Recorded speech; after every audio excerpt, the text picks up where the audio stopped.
Hey ladies and gents, today we're focusing on D-pad controls within Pro Evolution Soccer 2021.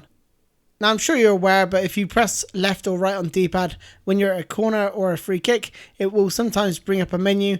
For a corner on the left D-pad, it will bring up options for your players inside the box, and if you push the right D-pad, then it will bring up the short corner menu. Now from a kickoff, you can actually adjust the amount of players inside the center circle, so you can switch from one player to two players just by holding player select and pushing up on your D-pad. So now let's focus on something a little bit more important and more useful, which is by holding the D-pad towards your opponent's goal, it brings your defensive line up. So look at the radar at the bottom, you can see that big white line, and what that indicates is that my defensive line is pushing high up.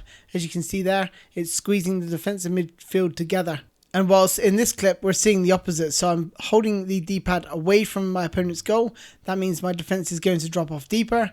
And that's going to it's going to prevent players running in behind you easier. So you can see here my defensive line just dropping off. And that allows me to get a player sticky to him, as I showed you my defender tutorial, before moving in and taking the ball. In this next clip, we're going to be looking at the offside trap. So just double tap the D-pad towards your opponent's goal, and that will bring your defense up to try and catch their strikers offside, which is what I executed perfectly here. It's best used when you've got pressure on or a player pressing the player with the ball. So it forces them and gives you an idea when they're going to play the pass anyway. If you combine both of those, the offside trap and moving the defensive line up, what it does, it allows you to really squeeze your opposition, especially from goal kicks or where the goalkeeper's got the ball.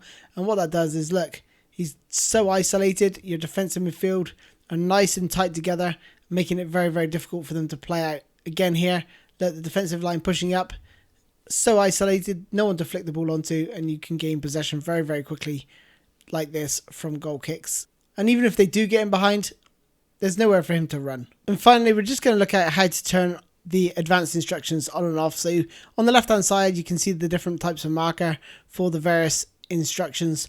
And all you have to do is hold your manual controls button, which is your left trigger, and then just push up, down, left or right on the D-pad to activate and deactivate. So you can see if they're lit, that means they're activated. If they're grayed out, then they're deactivated. And that concludes this video, guys. Thanks for joining me, and hopefully you found something useful. If you did, let me know in the comments below, and don't forget to like, share and subscribe. Thanks a lot, guys. I'll see you soon. Have a nice day. Bye bye.